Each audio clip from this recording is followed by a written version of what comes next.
Hello and welcome to CNBC TV18. I'm Parikshit Luthra and here are the key global headlines we are tracking this evening. Twitter temporarily closes its offices to staff after a new wave of resignations hit the company.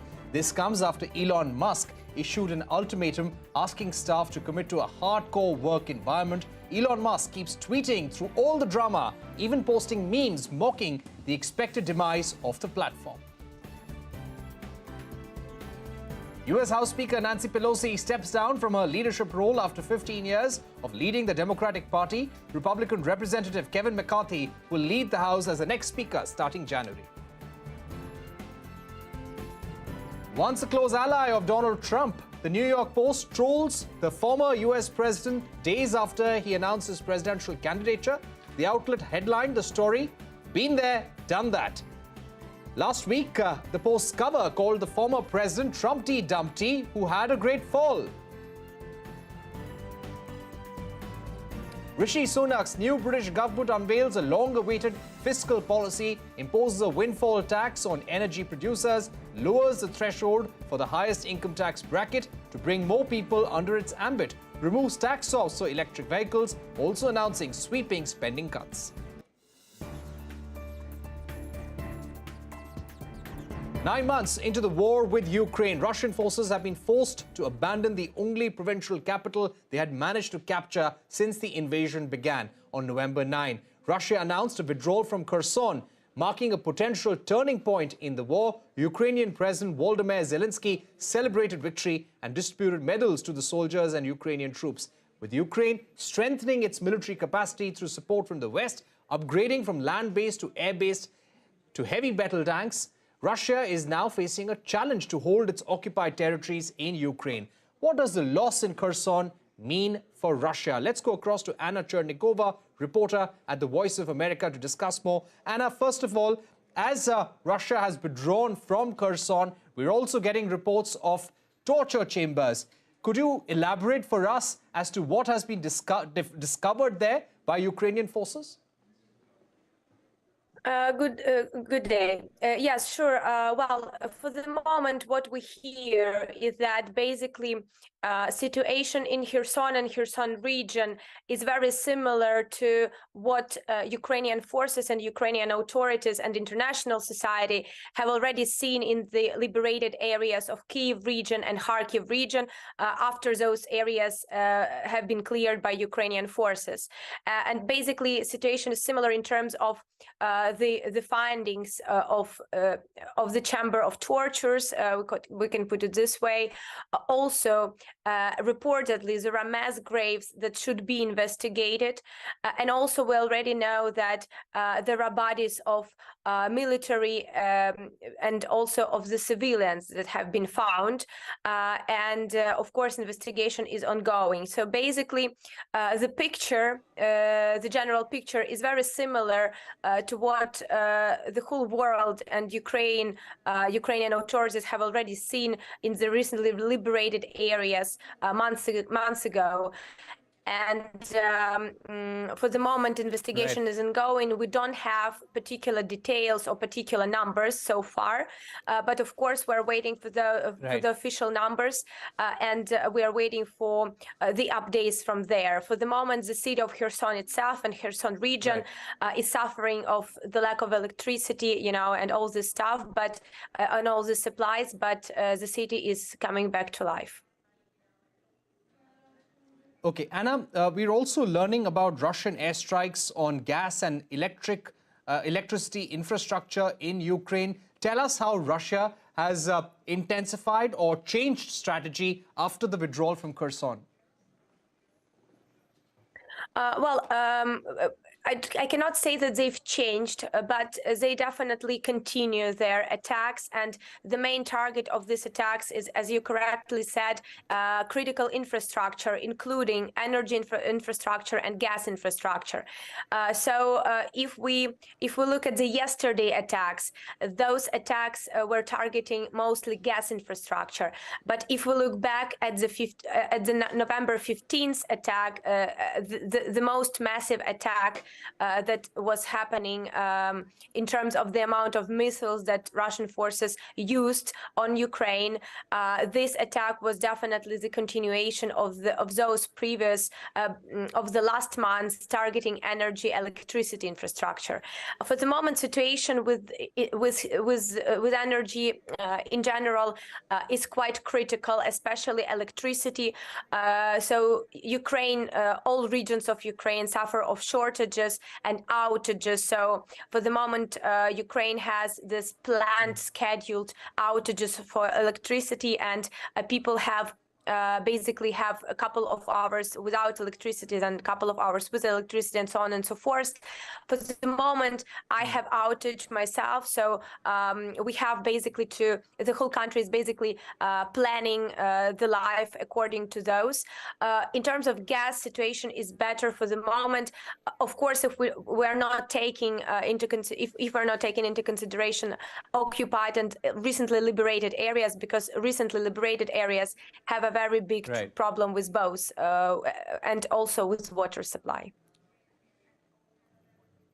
All right, Anna Chernikova, thank you very much for joining us here on Global Eye, giving us your view and a ground report of how things impact, and the dark background behind you also reflecting what many Ukrainians are going through, power cuts and outages because of Russian airstrikes as well. Thank you very much, Anna Chernikova, for joining us.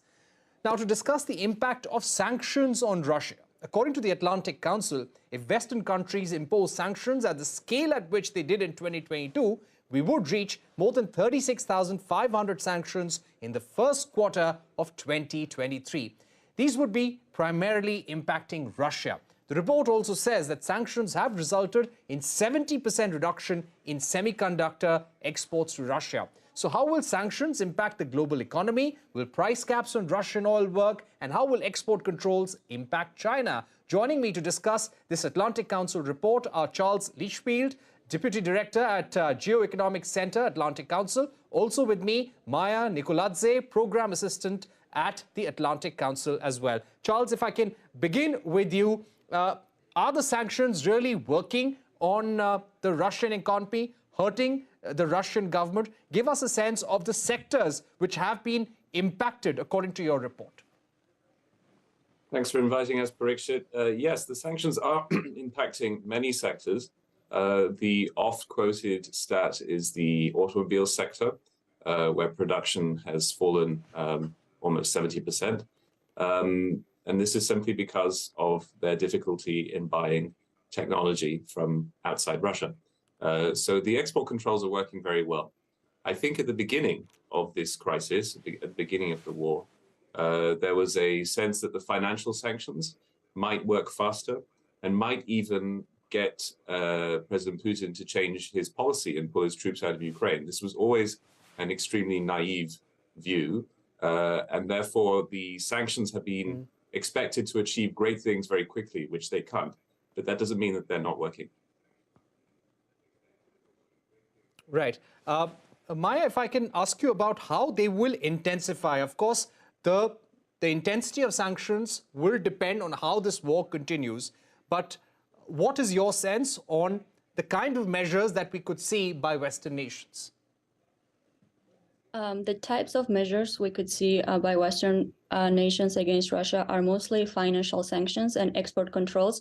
We have already seen export controls being imposed by the United States. Now other countries are joining and intensifying as well. For example, the United Kingdom recently imposed export controls, which are sometimes called tech sanctions against Russia's key industries such as IT, engineering, and they intend to slow down these Russian key industries. So we are likely to see the escalation of export controls.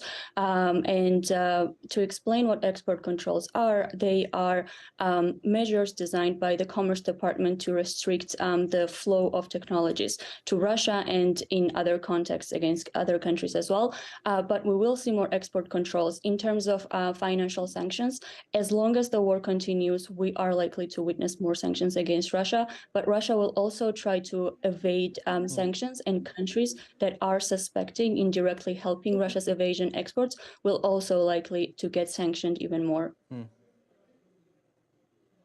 Right. Charles, coming back to you, we also see the Western nations, US, European Union proposing a price cap on Russian oil. This has been discussed with India. So there is lack of clarity whether there will be eventual consensus or not, how many countries will accept it. But how do you think this will impact the Russian economy? Will it bring down the price of Russian oil? How will Russia react? I can say one or two things about what consensus is needed. Maia can take you through the detail of how the cap is meant to work. It does not need the entire world, except for Russia, to be agreeing with the price cap for it to work, at least in theory. The leverage that G7 countries and a few more are using are insurance markets and shipping markets, where they still have quite a lot of control.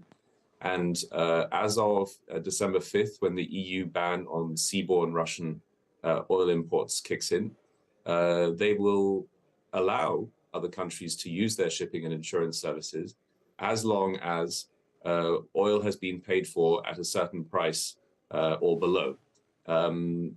It was the case that they were considering a sort of floating cap, but that is no longer the case.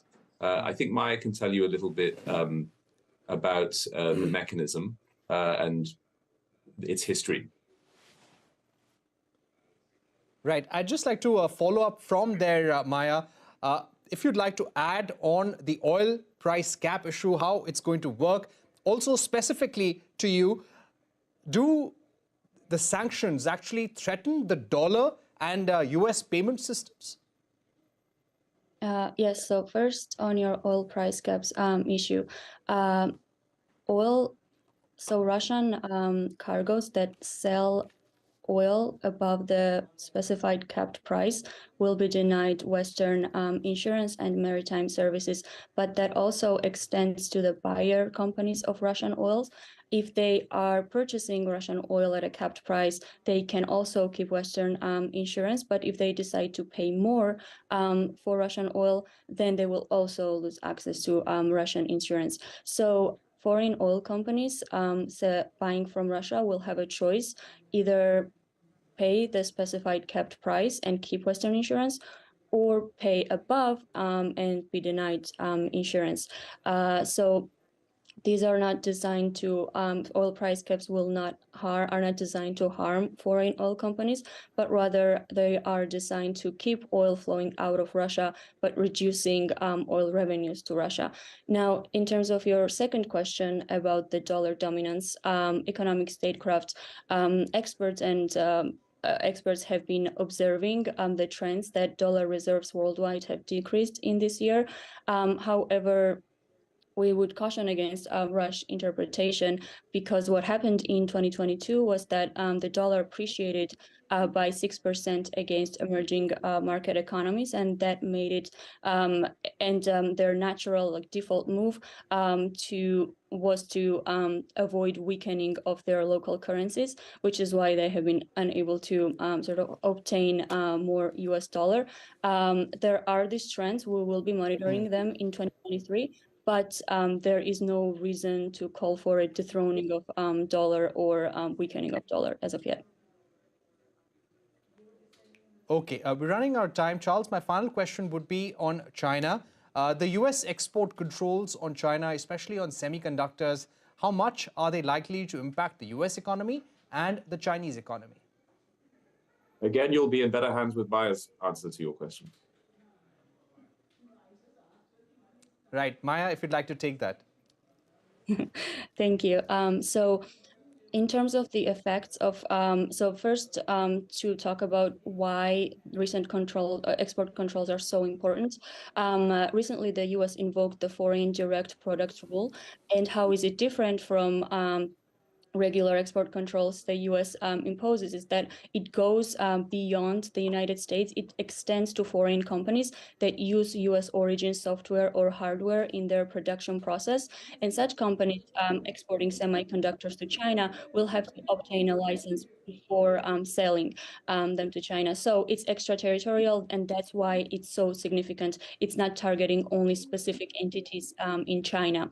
Now, in terms of the effect of on the U.S. economy, semiconductors, all types of semiconductors, are 9%, around 9% of total U.S. exports to China. But this foreign product direct rule is covering only highly advanced semiconductors, and those semiconductors are much smaller fraction of